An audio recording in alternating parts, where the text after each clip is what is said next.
자, 오늘 시간의 무게와 허락하신 상황이란 제목으로 말씀 증거합니다. 제가 지난 금요일부터 새벽에 욥기서 강해를 시작했어요. 욥기를 제가 온전히 강해하는 것은 처음이에요. 그래서 요즘에 기대하면서 말씀을 준비하고 있습니다. 저는 진도가 지금 한 10장 넘고 있는데 은혜가 되고 또 재미가 있고 그래요. 하지만 한편은 쉬운 말씀이 아니에요. 사실 욥기는 구약 성경에서 제일 어렵다라고 꼽는 그러한 말씀입니다. 우선은 이 포인트 잡기가 쉽지가 않아요. 등장 인물들의 면면을 파악하기가 어렵고 또 반복되는 논쟁이 있어서 이것을 정리하는 것도 쉽지 않습니다. 이런 경우가 생각나요. 제가 신학대학원에 처음 입학했을 때 겨울방학에 진행하는 필수 과정이 있었는데 그것이 성경 통독이었어요. 3일 동안 함께 합숙하면서 성경을 다 읽는 거예요. 빠르게 읽어주는 통독 테이프에 맞춰서 눈으로 따라서 읽어야 되는 그러한 시간이었어요. 읽는 중에 은혜가 임하면 아멘 아멘 하면서 쭉쭉 읽어내려 갑니다. 시간이 굉장히 빡빡했어요. 3일 동안 다 읽어야 되니까. 그래도 굉장히 유익했던 기억이 있습니다. 자, 그렇게 한참 읽다가 욥기에 이르렀는데 여전히 신학생들은 아멘 아멘 하면서 읽어가요. 이때 제가 한 가지 의문이 생겼습니다. 이게 과연 아멘 할 부분인가? 왜냐하면 그것은 욥이 아니라 새 친구의 훈계였기 때문이에요. 여러분, 욥기는요, 이게 문답식이에요. 논쟁이 가득한 말씀입니다. 그러니까 욥이 처한 현실을 놓고 친구들이 차례로 욥을 훈계하고 가르쳐요. 나중에는 심각하게 정죄합니다. 그럼 욥은 그 말을 받고 자기를 변호하고 자기 처지를 막 설명하는 거예요. 이것이 지루하게 반복되는데 이때 문자로만 따지면 욥의 친구들이 하는 말이 훨씬 더 간결하고 이치에 맞아요. 그러니까 아멘 하는 거예요. 이를테면 욥기서 8장 7절 말씀이 유명하죠. 내 시작은 미약하였으나 내 나중은 심히 창대하리라. 아멘. 다들 아멘 할 그런 말씀이죠. 이게 너무 좋은 말씀이에요. 옛날에는 이 말씀을 가게에 상점에 걸어놓는 그런 집이 많았습니다. 근데 여러분, 이 말을 한 배경을 아십니까? 이 말은 욥의 친구인 빌닷이 했는데 빌닷이 욥을 향해서 망발을 했어요. 네가 고난받은 것, 네 자식 10명이 다 죽은 것은 모두 너의 죄 때문이고 네가 기도하지 않은 까닭이다. 그렇게 말을 한 후에 지금이라도 네가 회개한다면 내 시작은 미약하였으나 내 나중은 심히 창대하리라고 한 거예요.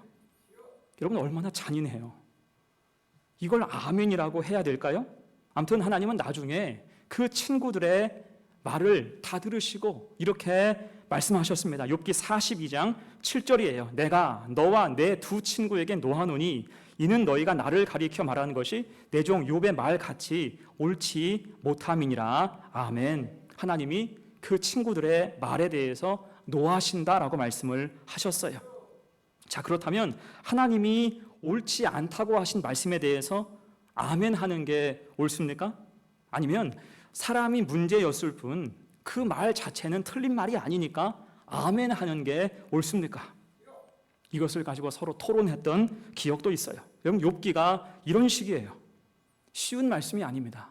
그래서 차근차근 풀어야 돼요. 이 오늘 드리는 말씀은 욥기 전체를 조망하는 의미의 말씀이에요. 넓게 보면서 이해의 틀을 갖추기 위함입니다. 그래서 오늘 말씀을 잘 이해하고 앞으로 하루 한 장 주시는 욥기 말씀을 잘 따라올 수 있기를 간절히 바랍니다.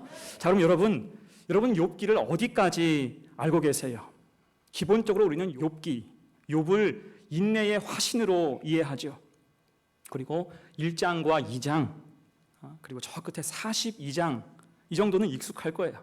여기서 1장과 2장은 서론이고요. 42장은 결론이에요. 이를 축약하면 고생했고 인내했고 결국에 보상을 받았다라고 축약할 수가 있습니다. 이때 1장 처음에서 하나님은 욥을 극찬하셨어요. 욥은 온전하고 정직하며 하나님을 경외하고 악에서 떠난 사람이다.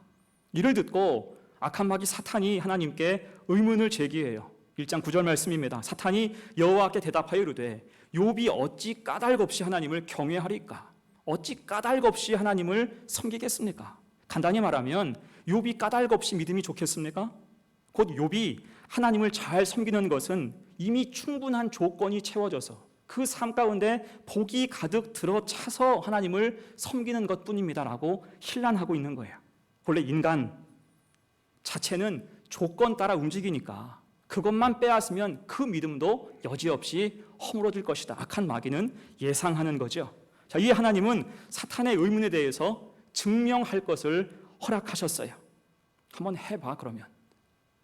그 후로 즉시 욥의 삶에는 난리가 났습니다. 욥은 모든 재물을 빼앗겼고요. 짐승과 종들은 다 죽거나 빼앗겼어요. 설상가상으로 불의의 사고로 욥의 자녀가 다 죽게 됐어요. 4번 연속으로 비보가 이어집니다. 사탄이 역사에서 욥의 삶을 지탱하는 모든 좋은 조건을 한꺼번에 다 치워버린 거예요. 자, 그럼 이 상황에서 욥은 어떻게 반응합니까? 당연히 욥도 인간인지라 슬픔을 가누지 못한 채 자신의 옷을 찢고 머리털을 다 밀어버립니다. 그러면서도 중요한 거, 다시 엎드려서 하나님을 경배하고 믿음을 고백해요.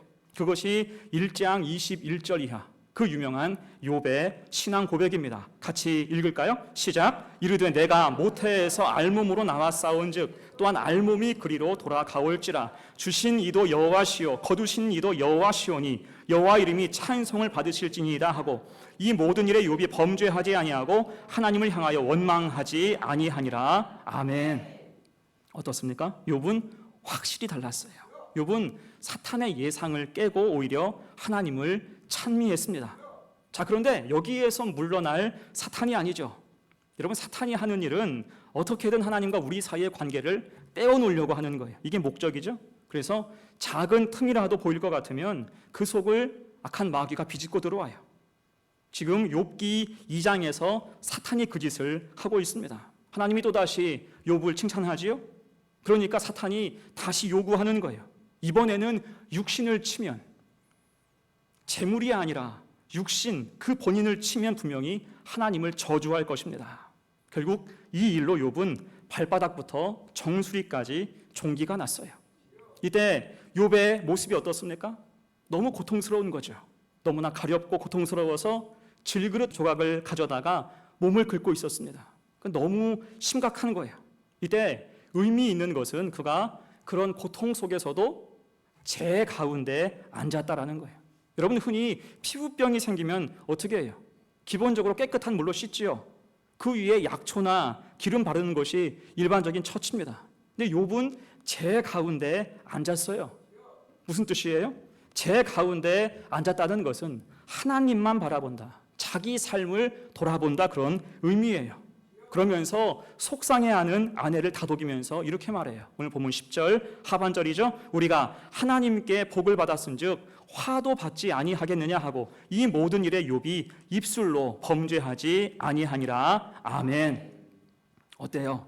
1장 2장에서 볼 수 있는 욥의 모습은 정말 믿음과 인내의 끝을 보여줍니다. 인내의 화신이 맞는 것 같아요. 자, 그런데 문제는 욥기서가 2장으로 끝나는 것이 아니라는 거예요. 그 뒤 무려 42장까지 이어져요. 욥은 이미 우리가 기대한 대로, 아니 기대 이상으로 위대한 신앙 고백을 했습니다. 그럼 여기에서 하나님이 다시 모든 것을 회복시키시고 복 주시면서 끝내셨으면 훨씬 깔끔해요. 더 분명한 교훈이 있어 보이죠. 그런데 욥기서는 2장으로 막을 내리지 않고 그 뒤에 41장이 더 이어집니다. 이유가 무엇일까요?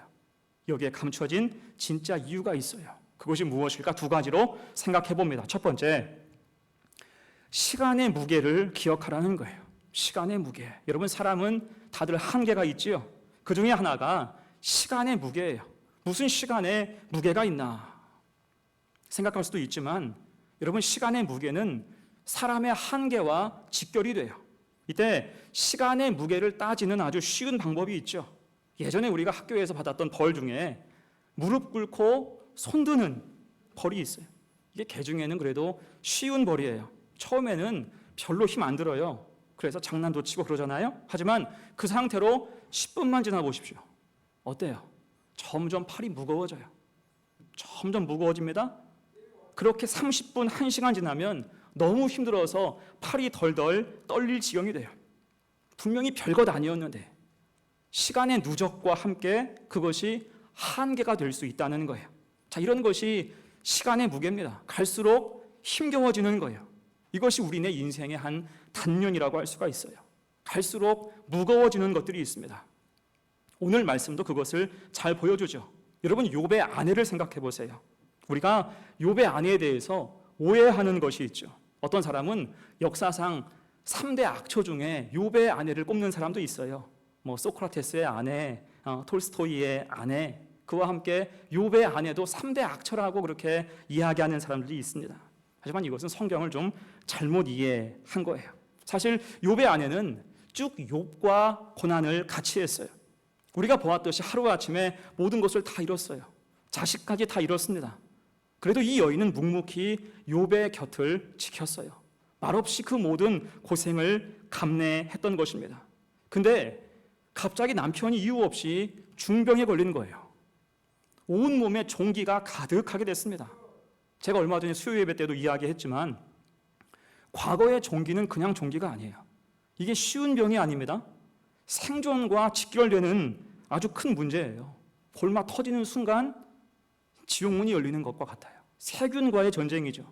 일례로 조선시대 내내 종기 등창은 최고의 근심거리였습니다. 그도 그럴 것이 27명 조선 왕 중에서 절반이 평생토록 종기를 앓았고요. 종기가 직접적인 죽음의 원인 된 왕도 8명이나 됐어요. 그만큼 종기는 치명적입니다. 곧 욥의 아내가 볼 때 남편 상태가 이게 심각하게 위태로운 거예요. 얼마나 불안했을까요? 이제는 재산도 없고 자식도 없고 남편까지 잃으면 어떻게 살아요? 그래서 답답하고 속상해서 푸념하는 거죠. 9절 말씀. 당신이 그래도 자기의 온전함을 굳게 지키느냐? 하나님을 욕하고 죽으라. 이게 속상해서 푸념하는 거예요. 참다 폭발하는 것입니다. 그리고 이것은 욥도 마찬가지였어요. 여러분, 오늘 2장까지 욥은 어때요? 믿음을 잘 지켜요. 자기 아내도 다독입니다. 하지만 7일 후 욥은 어떻게 변합니까? 그것이 욥기 3장이에요. 그 시작이 이렇습니다. 그 후에 욥이 입을 열어 자기의 생일을 저주하니라. 며칠 지났어요? 7일 지났어요. 1장, 2장 그 훌륭한 믿음 고백을 뒤집는 거예요. 심지어 그 아내가 했던 푸념과는 비교도 안 될 서름을 막 쏟아놓습니다. 자기 생일을 저주하고 자기가 태어날 상황을 한탄하고 자기 현재 상황에 대해서 낙담하는 거예요. 3장 맨 끝에 26절 보세요. 나에게는 평온도 없고 안일도 없고 휴식도 없고 다만 불안만이 있구나. 여러분, 이것이 무엇입니까? 시간의 무게에 완전히 짓눌리고 압도된 거예요. 자, 이를 통해서 알 수 있는 게 무엇입니까? 이것이 바로 사람의 한계이고 인간의 연약함이라는 것입니다. 하나님은 이것을 욥기서 이 말씀을 통해서 긴 호흡으로 직면하라는 거예요. 우리도 이럴 수 있다라는 거죠. 곧 우리 중에 누가 믿음 좋다고 자부할 수 있습니까? 우리 중에 과연 누가 내가 믿음 좋다라고 자신 있게 이야기할 수 있어요? 오늘 믿음과 내일 믿음이 달라지는 게 우리 인생이에요. 오늘은 예수 잘 믿고 신실한데 내일은 말도 할 수 없을 만큼 믿음이 몰락하는 것이 우리 인생이라고요. 이것이 연약한 현실이에요. 여러분, 욥뿐이 아닙니다. 시간의 무게에 눌려서 믿음이 간당간당하고 위태로워진 사례는 성경에 가득해요. 다윗이 그랬죠. 사울 왕을 피해서 아둘람 굴과 광야와 변방을 전전하면서 그가 생명의 위기를 느낄 때 그는 속으로 별 생각을 다 했어요. 시편 51편 보면 애달프게 하나님께 호소해요. 하나님, 내가 언제까지 참아야 됩니까? 하나님, 나를 영영히 잊으셨습니까? 어떻습니까? 우리도 그래요. 우리도 시간의 무게에 눌리게 되면 믿음의 바닥을 다 드러내 보일 때가 있어요. 그 한계 상황 앞에 설 때가 있습니다. 이렇게 힘든데 도대체 하나님 어디 계십니까? 한탄하기도 하잖아요. 여러분, 이것이 욥기서가 2장으로 끝나지 않는 이유인 거예요. 우리 인생도 언제든지 이런 지루한 싸움이 생길 수 있다는 것입니다. 갈수록 힘에 부치는 상황 속에서 의기소침하고 낙심하고 소망을 잃어버릴 수가 있다는 거예요. 이렇게 우리는 모두가 시간의 무게 속에 살아갑니다. 시간의 무게 앞에 선다. 이것이 나의 한계와 연약함이라고 할 수가 있어요. 대신 욥기서는 낙심하지 말고 한 가지를 기억하라고 우리에게 당부하고 있어요. 그게 무엇입니까? 하나님이 그 모든 무거운 시간의 주인 되신다는 거예요. 하나님이 시간의 주인 되신다. 나의 한계와 연약함도 하나님이 감당하실 수가 있다는 거예요. 자, 이런 관계, 인생의 도식을 깨닫게 하기 위해서 욥기는 42장까지 이어집니다. 자, 두 번째예요. 욥기가 42장까지 이어진 이유 두 번째, 허락하신 상황이 있다는 것입니다. 욥기서를 쭉 읽다 보면 우리가 한 가지는 분명히 알게 돼요. 욥은 인내의 화신이 아니라는 거예요. 사실 그가 얼마나 많이 흔들리고 실망하고 푸념하고 고집 피운지 몰라요. 그 한계와 연약함을 다 노출합니다. 자, 이때 중요한 것, 그런 욥을 하나님은 처음부터 끝까지 모두 보고 계셨다는 거예요. 하나님이 다 보고 계셨어요. 아니, 그럴 작정으로 악한 마귀의 요청을 수락하시는 거예요. 오늘 본문에서 사탄의 참소를 볼까요? 4절부터 6절까지 말씀입니다. 사탄이 여호와께 대답하이르되 가죽으로 가죽을 바꾸오니 사람이 그의 모든 소유물로 자기의 생명을 바꾸올지라. 이제 주의 손을 펴서 그의 뼈와 살을 치소서. 그리하시면 틀림없이 주를 향하여 욕하지 않겠나이까. 여호와께서 사탄에게 이르시되 내가 그를 내 손에 맡기노라. 다만 그의 생명은 해하지 말지니라. 아멘. 자, 여기서 하나님은 사탄의 간악한 요청을 수락하시면서 한 가지를 다짐하게 하셨어요. 그의 생명을 해하지 말라. 그의 생명은 해치지 말라 당부하셨어요. 사실은 그래서 욥이 그 극심한 종기에도 몸이 상하지 않은 거예요. 당시에 이 정도 종기면 그냥 삶을 포기할 수준입니다. 지탱할 수가 없는 거예요. 곧 이 말은 현재 악한 마귀가 욥을 쥐고 흔들고 있지만 하나님이 끝까지 그를 붙잡고 계시다, 그런 뜻이라고 할 수가 있어요. 여러분, 이것이 욥기서가 주는 뚜렷한 메시지입니다. 욥의 고난은 하나님이 허락하신 상황이라는 거예요. 다른 말로 하나님이 허락하신 상황이기 때문에 결국 하나님이 돌보시고 정리하신다는 거예요. 여러분, 이것이 우리가 사는 인생 아닙니까?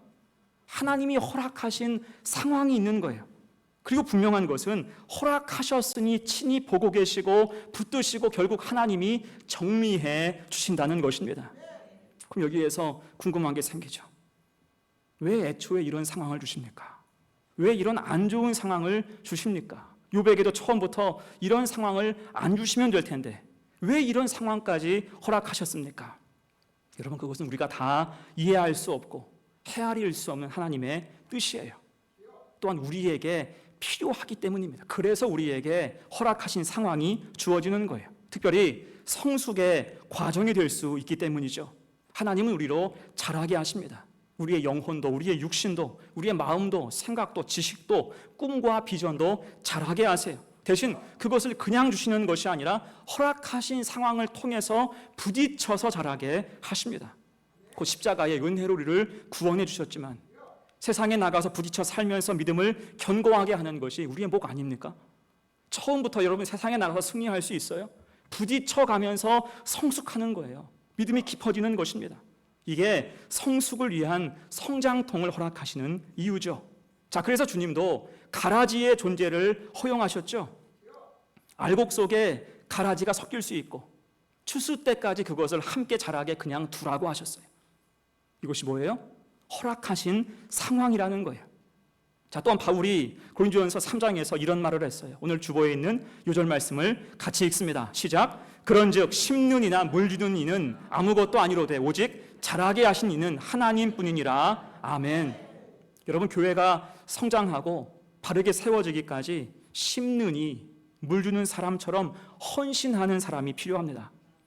하지만 우리가 경험하는 것처럼 교회에 심는 이, 물 주는 사람만 있습니까? 아니잖아요. 심은 것을 뽑는 자도 있고요, 물 주는 것을 막는 자도 있어요.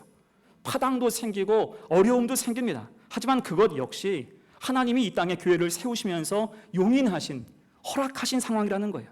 그를 통해서 오히려 참고 인내하고 지혜를 구하고 기도하며 헤쳐나가기를, 성숙하기를 원하신다라고 할 수가 있습니다. 대신 이 모든 것의 전제가 뭐예요? 오직 자라게 하시는 이는 하나님뿐이니라. 아멘. 하나님이 그 허락하신 상황을 붙들고 계시다는 그러한 사실입니다. 여러분, 욥기서도 그래요. 욥기 3장 이후로 37장까지는요 굉장히 지루한 공방전이 나옵니다. 욥을 위로해야 될 친구들이 가만히 있어도 지금 힘든 욥을 함부로 막 공격을 해요. 특이한 것은 이들이 하나님의 뜻이라고 하면서 욥을 몰아붙이고 함부로 정죄한다는 것입니다. 알고 보니까 이들은 하나님을 향한 인식의 한계가 있어요. 이들이 이해하는 하나님은 인과응보, 권선징악, 지성이면 감천, 이런 식으로만 하나님을 이해하는 거예요. 그러니까 자기의 인식의 틀, 지식의 틀에 하나님을 가둔 거예요. 그것만 가지고 욥을 평가하고 정죄한 것입니다. 이를 듣고 욥이 가만히 있겠어요? 그 말에 수긍할 수 없으니까 적극 반박하는 거예요. 그런 공방전이 3차까지 이어집니다. 문제는 그렇게 열심히 싸우다 보니까 미천이 떨어져요. 나중에는 할 말이 없는 거예요. 그래서 새 친구가 하는 훈계를 쭉 보면 다 거기서 거기에요. 읽은 말이고 들어본 말이에요. 나중에는 같은 말을 반복하는 수준인 것입니다. 그러면 욥도 그 틈을 노려서 그들을 설복하고 정말 진리를 선포하면서 싹 정리했으면 참 좋을 텐데 욥이 이걸 못해요. 그들의 문제, 그들이 오해하는 것을 아는데 시원하게 반박하거나 설명하지 못합니다. 왜요? 욥도 똑같이 부족하기 때문이에요. 이게 아닌데 하면서도 한 방이 부족한 거예요. 여러분, 이것이 욥기가 어려운 이유예요. 욥기는요 읽어보면 알지만 뭔가 딱 떨어지질 않아요. 이유가 뭐예요? 미성숙한 자, 고만고만한 사람들이 모여서 아무리 인생과 하나님에 대해서 토론한다 한들 답이 안 나오는 거예요. 그러니 나중에는 다들 지칩니다. 체념하기 직전까지 가요. 여러분, 이것이 우리의 인생이 아닐까 해요. 하나님이 허락하신 상황인데도 나중에는 허덕여요. 그 상황 속에서 내가 뭔가 해보겠다고 몸부림치지만 스스로 답을 찾지 못하고 헤맬 때가 많습니다. 그러다가 불현듯 한 가지를 깨닫죠. 이것을 깨달으면 이게 은혜예요. 내가 별것 아니구나. 내가 잘난 게 아니구나. 내가 아무것도 아니구나. 허락하신 상황 속에서 내 스스로 답을 찾으려고 몸부림치다가 결국 결론은 이거예요. 내가 별것 아니구나. 내가 잘난 게 아니구나. 여러분, 이것이 마음대로 살다가 인생의 황혼기에 이르러서 주님께 돌아오고 믿음 생활하는 이유입니다. 젊을 때는 자기 주모 믿고 살아가요. 하지만 살다 보니 깨우치는 거죠. 내가 별것 아니구나. 내가 잘난 게 아니구나. 이게 뭐예요? 성숙의 불씨, 성숙의 실마리를 찾은 것입니다. 그때 비로소 하나님이 개입하시는 거예요. 단 그 상황을 통해서 하나님이 하나님 방법대로 정리해 주십니다. 그래서 욥기서도 나중에 보면 하나님이 정리하세요. 재미있는 것은 지금 이 사람들이 시쳇말로 박터지게 싸웠는데 하나님은 나중에 그 부분에 대해서는 별다른 말씀이 없으세요. 사실은 너무나 수준이 낮아서 하나님 보실 때는 뭐 거둘 만한 상태가 아니라는 거죠. 대신 하나님은 욥에게 하나님이 지으신 피조물을 바라보고 깊이 생각하게 하십니다. 그런 토론보다, 그런 사람들의 지식 다툼보다 차라리 하나님 지으신 만물을 바라보고 하나님 베푸신 섭리를 깊이 생각하라는 것입니다. 무슨 뜻이에요? 사람의 말과 생각만 가지고는 세상의 이치, 하나님의 섭리를 규정할 수도 없고 증명할 수도 없다는 것입니다. 결국 우리 인생은 하나님이 풀어주셔야 된다. 붙드신 하나님께서 풀어주시고 정리하셔야 된다라는 사실이에요. 이에 욥이 그 말씀을 다 받으면서 42장에서 굉장히 중요한 말을 합니다. 욥기 42장 3절 이하 말씀 우리 같이 읽어요. 시작. 무지한 말로 이치를 가리는 자가 누구니까? 나는 깨닫지도 못한 일을 말하였고 스스로 알 수도 없고 헤아리기도 어려운 말을 하였나이다. 그러므로 내가 스스로 거두어드리고 티끌과 제 가운데에서 회개하나이다. 아멘. 하나님 앞에서 자기 연약함을 고백하고 회개하죠.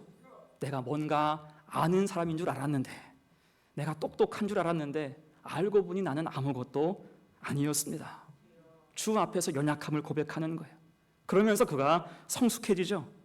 하나님을 깨닫게 된 거예요. 그 후에 하나님이 그의 삶을 회복하시고 복을 주신 줄로 믿습니다. 자, 여러분, 그래서 우리도 하나님이 허락하신 각자의 상황이 있어요. 하나님이 이때 원하시는 것은 우리도 그를 통해서 믿음이 자라서 점점 하나님이 하나님 되심을 깨닫는 것을 하나님이 원하시는 줄로 믿습니다. 이것이 우리에게 허락하신 상황을 주신 이유예요. 우리 모두 하나님께서 허락하신 상황들이 있습니다. 이유도 모르고 뜻도 몰라서 답답할 수 있지만 그럼에도 한 가지 우리가 반드시 기억할 것, 하나님이 붙드시고 내 인생을 돌보고 계신다. 허락하신 상황을 주셨으니 하나님이 우리를 바라보시고 우리를 붙들고 계시다. 이 사실을 꼭 기억할 수 있기를 간절히 바랍니다. 이 사실을 기억해서 우리도 하나님이 허락하신 상황을 감당하면서 끝까지 치열하게 믿음을 붙잡을 때 하나님을 만나고 그 속에서 인생의 성숙을 경험하는 복된 성도가 되시기를 간절히 축원합니다. 아멘. 이제 말씀을 마무리합니다. 자, 오늘 말씀은 쉽지 않은 주제죠. 제가 쉽지 않은 주제를 가지고 말씀을 증거할 때는 여러분 제가 배 이상 열심히 준비해요. 그래도 여러분이 좀 알아듣기 쉽도록 아무튼 필요한 말씀이라서 오늘 말씀을 제가 준비해서 선포했고요. 욥기가 1장 2장으로 끝나자는 이유, 욥기서가 우리 인생의 축약이고 우리 믿음의 거울이 되기 때문입니다. 기억할 것은 시간의 무게를 기억하고 허락하신 상황을 통해서 성숙을 기대하라는 것입니다. 여러분 군대에 가면 속칭 국방부 시계라는 말이 있죠. 거꾸로 매달아도 국방부 시계는 돌아간다. 유명한 말이에요. 마찬가지로 힘들고 어려워도 시간은 가요. 시간의 무게에 짓눌려도 결국 시간의 주인은 하나님이심을 믿습니다. 또한 그 시간은 하나님이 허락하신 상황이며 결국은 하나님이 풀어주신다라는 사실이에요. 이 말씀을 잘 기억해서 욥기서를 통해서 우리 삶에 풀리지 않는 부분에 대한 답을 찾고 내가 이해할 수 없다고 해서 하나님 안 계신 것이 아니라 우리가 아직 헤아리지 못하고 있음을 깨닫고 끝까지 하나님을 신뢰하며 잘 이겨내고 성숙에 이르러서 하나님을 바라볼 수 있는 거룩한 주의 성도들 다 되시기를 간절히 축원합니다. 아멘. 우리 함께 찬송하죠. 찬송.